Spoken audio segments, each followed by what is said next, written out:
calories in, calories out. What most people don't realize is that calories in, calories out was actually a marketing campaign from the sugar industry in the 1970s. It's not just one cause that causes being overweight. There's multiple factors involved that lead to it. Imagine waking up in the morning and just feeling energized and not needing to snooze your alarm 5 times. You actually feel like maybe going to do some exercise because you have that amount of energy. We didn't get old because we aged. We got old because we got unhealthy. Unhealthy equals old. It's not old, it means breaking down. Hey, fitness and health fans. It's time to get your game on and crush it with Coach Marghella in another episode of Sporting Good Fitness. Join us for the podcast that will coach you from the sidelines to keep you on your game no matter what health or fitness game you play. Hey, I'm Coach Marghella. I'm Sporting Good Fitness. What are you sporting? Hey, Coach Marghella. What do you have for us today? Welcome back to another episode of Sporting Good Fitness. This is Coach Marghella, and today we're going to be talking about weight loss. Today I have a special guest on, is Dr. Jamie Fettig. I've known him for the last 5 or so years, and he's a chiropractor, and he's done weight loss, and he's one of the sponsors of the lipo laser weight loss machine. And we're going to interview him today. And Jamie, thank you for taking time in your day today to come out and speak to us. You're welcome. Thanks for having me, Dr. Marghella. So a little bit of background. So you were in, was it North Dakota?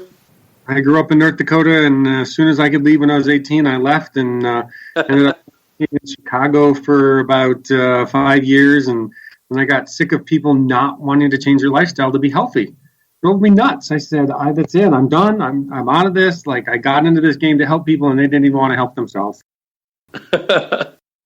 What were some of the biggest issues that you saw when you were in practice?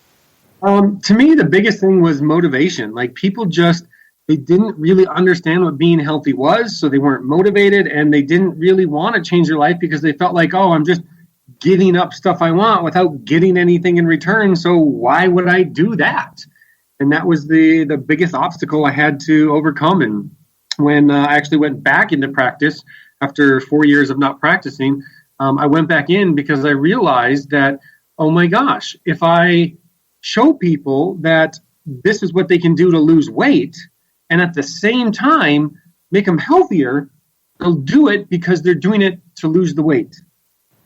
And so that's why I went back into practice 5 years after I left my practice.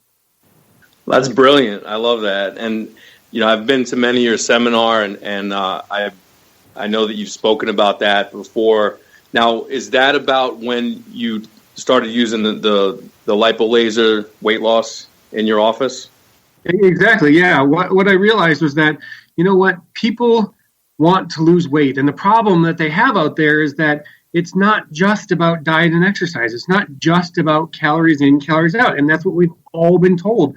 Like, every diet book says, oh, well, you just eat less and exercise more. And when I say every, they all say it, but some of them, they maybe have a different focus, but we've all heard it, right? I'm sure you've heard it. I'm sure, every listener listening has heard it.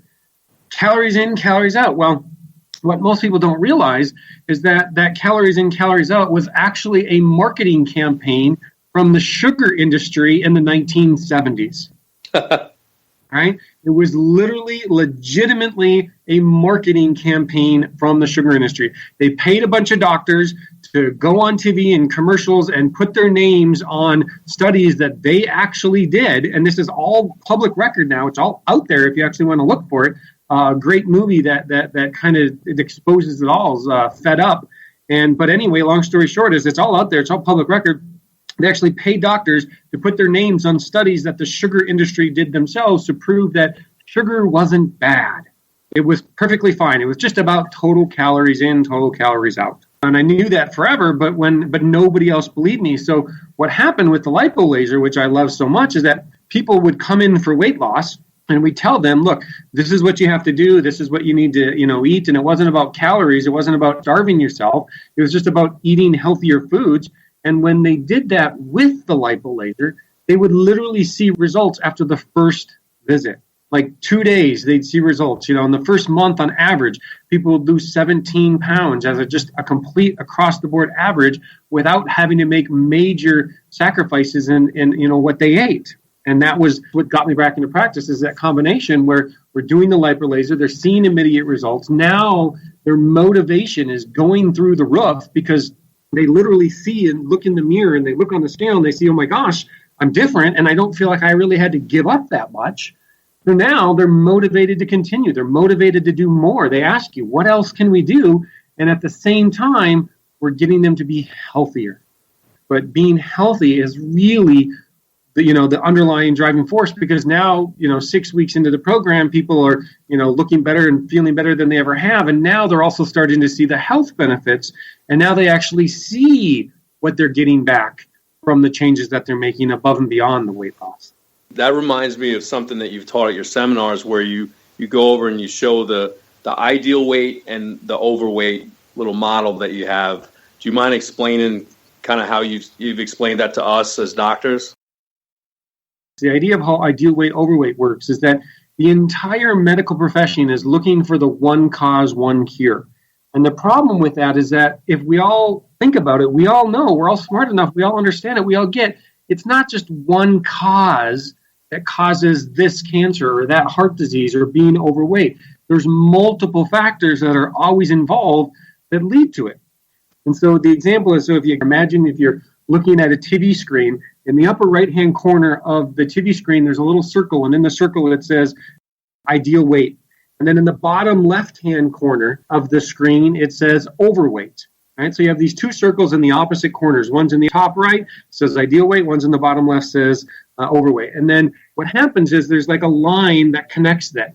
And this line that connects them, what it is that represents your genetics, who you are as a person, and the individual that you are. And now, everything you do in your life moves you one direction or the other. Everything. Now, some things move you more towards ideal weight. Some things move you to, more towards overweight, but they all move you in one direction or the other. Almost nothing is completely neutral in this world today. So, for example, if you eat sugar causes your body to increase insulin, which causes the fat cells to open up and which causes your body to store fat. All right? So if you eat sugar, which direction does that move you? It's going to move you down towards overweight. Looking at the TV screen with the two circles and the line connecting them, draw an arrow that's pointing down towards overweight. Now, you drink soda. Which direction does that move you? It moves you down towards overweight. Now, some of the things that move us towards overweight, we all know, we're all familiar with them, we're all common with them, but let me tell you about a few of them that don't necessarily make common sense to people, or they make common sense, but they don't see it until they hear it. So, for example, chronic pain. Which direction does chronic pain move you? It does move you towards overweight, and the reason why is because if you have any sort of chronic or reoccurring pain, the reason why it moves you towards overweight is because your body 100, 200, 500, 1,000, 5,000 years ago, right? If you sprained your ankle or broke your leg and you had a chronic pain, you couldn't go hunt or fish. You couldn't go find food. And so it would tell your body that this reoccurring pain tells your body that, hey, I might not be able to eat as much, so we better store everything that we have. Right? Now, 100, 500 years ago, we didn't have a ton of chronic pain because we were actually active. We were physically fit. We had to stay alive. It's just in the last 50 or 100 years, all of us got desk jobs, which we weren't designed to do, where we do something over and over and over again. And what happens? Chronic or reoccurring pain. And so that actually put the body into fat storage mode. So some of the other things that a lot of people don't know about, other things are poor sleep. Right? Have you, or do you think any of your listeners listen to this? Have you ever went to bed at night and woke up in the morning more tired than before you went to sleep? Yeah, I hear that a lot. Exactly. We all have. Or it takes us a half hour, an hour, or 2 hours to fall asleep. Or we don't sleep soundly. We wake up multiple times, right? When you're not sleeping properly, what it signals your body, it releases the hormones that actually cause your body to go into fat storage mode. So which direction does that move you when you don't sleep properly? Again, down towards overweight. So you got to draw arrows for every one of these things that I'm talking about. You draw an arrow down towards overweight, right? Some other things that move you down towards overweight that not a lot of people know about is your mindset. So how many people listening to this have ever tried to lose weight? Probably mostly everybody. Exactly. You're listening, right? If you lose your car keys, what do you try and do? Try to find them. If you lose anything, money, your glasses, what do you try and do? Try to find it. Exactly. So when you lose weight, what do most of us do? We find it eventually. That's exactly what happens. We all know that. We lose it and we usually end up finding it. Your body and the way your brain works, and a lot of athletes know this and they apply it in their athletic life, but most people don't apply it in their daily life, is that when I say don't think of a pink elephant, well, everybody thinks of a pink elephant. Now, some people change it really quick. Consciously, they go, oh, no, mine's blue or mine's a pink giraffe. But everyone thought of a pink elephant because the unconscious mind doesn't understand negatives. It doesn't understand not. So when you're losing weight, the unconscious mind, the only way it can figure out how to lose weight is to gain it again so you can lose it again. So one of the things is if you're focusing on losing weight, that's going to move you down towards weight gain. Right? Yep. The only way to shift it is to actually shift your focus to becoming your ideal weight. Because now your brain and your bodies go, oh, I know what your ideal weight is. It brings you there and it keeps you there. Speaking of that, and you've spoken about this with some of our listeners, they've heard this before about just kind of mindset and stress and everything on the body, but you've spoken about the emotional vibration line. Speaking of mindset, can you just talk about that for a second? What happens in our body is that you either have positive emotions going on or negative emotions going on. And there's scales of positive and there's scales of negative, but they're one or the other. They're either helpful to your health and well-being or they're detrimental to your health and well-being. And most of us, what we end up doing is anytime we get below that scale, we've associated that with comfort food and eating crap, ice cream, cookies, sugars, donuts, because what happens growing up is, oh, something bad happened to you, but it wasn't your fault. Well, let me feed you this good, healthy, sugary crap so then we feel better, because sugar is actually more addictive than a lot of Schedule 1, Class 1, and Class 2 drugs, according to the FDA. And the thing about it is that sugar addiction that is literally there along with and tied to that emotional response, what happens of us, and so many of us know this, is we do emotional eating. And emotions is one of the things that I talk about. When you emotionally eat, whenever you're below that scale, what direction does that move you? Because now we got to draw another arrow down towards the bottom left hand of your TV screen. So now you're starting to see you've got no arrows up towards ideal weight. You've got 4 or 5 arrows down towards overweight at least, and we haven't even got through all the things that cause you to be towards your ideal weight. And we're starting to see what's the problem. Let me go through a couple more real quick. So stress releases cortisol. Cortisol causes your body to store fat. Right? So again, stress is another thing that causes us to gain weight, and we all have it, right? Other things that cause us to gain weight are skipping meals, because it's not calories in, calories out. When you don't eat, right, your body thinks 100 years ago, 500 years ago, 5,000 years ago. What happens when your body doesn't eat is your body thinks famine. So what it does is it says, okay, we better store the next set of incoming food because there might be a famine out there. So if you skip meals ever, draw an arrow down towards overweight. Caffeine is another big one. How many of us drink way more caffeine than we should, right? Not only does it affect our sleep usually, but directly whenever you drink caffeine, it causes the adrenals to release adrenaline and cortisol, and both of those cause your body to store fat. Right? So if you ever drink caffeine, draw another arrow down towards overweight. These are big ones. These are big, huge arrows, all of them that I'm talking about, that directly and severely impact your body to move towards overweight. Yeah, I find also that people that even if they are exercising, a lot of times it's not the right exercise for losing weight. Exactly. And that's another big one. Like so many things that we do in our life, you can actually like walking is the perfect example. So many people, I'm going to walk. Well, if it was truly calories in, calories out, sure, walking would help you lose fat, lose weight. But the problem is that's not true. And so when you're walking, for most of us, we're only burning the available calories that are sitting in our body on a day-to-day basis. So the primary place where your body burns energy from is the sugars in our blood, not the sugar we eat, the sugars in our blood. It's in our muscles for contracting our muscles. It's everywhere. And those sugars are the easiest way to make energy. So if we go for an hour walk and we don't actually do anything to push the body into a fat burning mode, all we're going to do is burn those sugars. Now, after we burn up the sugars, right, the next thing that the body does is available proteins, not like your muscle proteins, but you have proteins that your body uses for energy and food and stuff as well. And so the next thing your body does is it's easier to turn protein into energy than it is fat. And finally, when all the available sugar and protein in your system have been used up, then the body will switch into burning fat. And that's the whole craze behind the ketogenic diets, is that when you eat certain foods, forces your body into what's called ketosis, which just means fat burning mode. And so that's where everyone's like, oh, pee on a stick. Oh, it's my ketogenic diet. And that's where all the stuff comes from, is because now we know that your body's actually burning fat and not the other things that are just freely available in your system.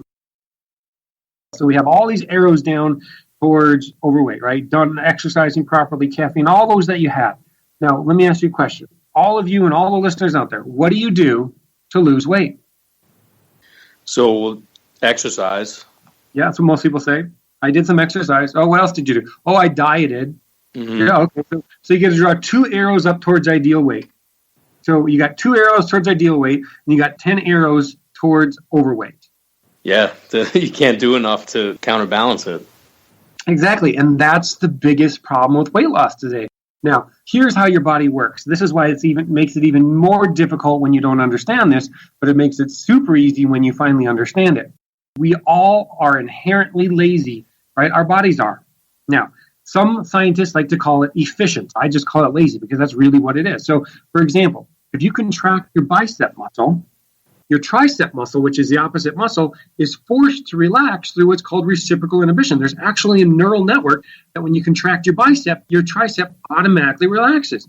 And your body does that automatically with everything in the body. For example, if you release insulin, right? We all know insulin lowers the blood sugar levels. And if you release insulin in your body to lower your blood sugar levels, the glucagon, which is the opposite hormone, glucagon raises your blood sugar levels. Glucagon automatically gets shut off. All right? Automatically. That's the way the body works. That's why it's efficient / lazy, depending on how you look at it, right? Now, here's a question. You have hormones in your body that are released to burn fat, and you have hormones in your body that are released to store fat. So it's one or the other. Your body's either storing fat or burning fat. It's never both. The body doesn't do that. It's not efficient. So you can diet and exercise, which you got your 2 arrows up there towards, ideal weight. But if you have 10 arrows down towards overweight, what is your body going to be doing no matter how hard you diet and exercise sometimes? It's going to keep storing that fat. It's going to release the hormones to keep storing the fat. And that's why we diet and exercise and nothing happens. Because it's not about calories in, calories out. What is it about? It's about switching it so that we go into fat burning mode. What a lot of you probably are thinking right now is you're thinking, oh my gosh, I have all this stuff. Some of it I can't even control. I can't control my stress. I can't control my sleep. I can't control all these, I have pain. What am I supposed to do about my pain, right? We have all these things that we can't even control that are putting our body into fat storage mode. A lot of you might be thinking right now, oh my gosh, how am I ever going to lose weight? So you have to shift it so that you got more towards ideal weight than overweight. And that's the beauty of this is you don't have to actually eliminate all of the bad stuff in your life. You can, I forgot alcohol. That was a big one. People drink alcohol. What does it do? It releases insulin. What does that do? Another arrow down towards overweight, right? You don't have to get rid of all the alcohol. You don't have to get rid of all the sugar. You don't have to, eat every single meal. You can still skip meals. But the key is you have to do more towards ideal weight than you're doing towards overweight. And that's how you're going to then start to lose weight. That's awesome. With that, then, where do you find that the lipolaser fits into that? The way that the lipolaser works is that it actually stimulates transitory pores in your fat cell, which just basically means your fat cells open up. Now, when your fat cells open up, just like if you had a balloon and you put a little hole in it, air would come out, right? So if you put a hole in your fat cells, some of the fat is going to come out. That's just what's going to happen. Now, what it does is it actually creates the fat cell to release the fat and forces the body into fat burning mode. So it's like if you want to imagine going back to that ideal weight and overweight scale, so you got a couple arrows up towards the top and you got 10 arrows down towards the bottom. What the lipolaser is like is it's like drawing this big, huge, massive, thick, dark arrow up towards ideal weight. That's the power that it does. Does it kill the fat cell? It's not about killing the fat cell, and here's why.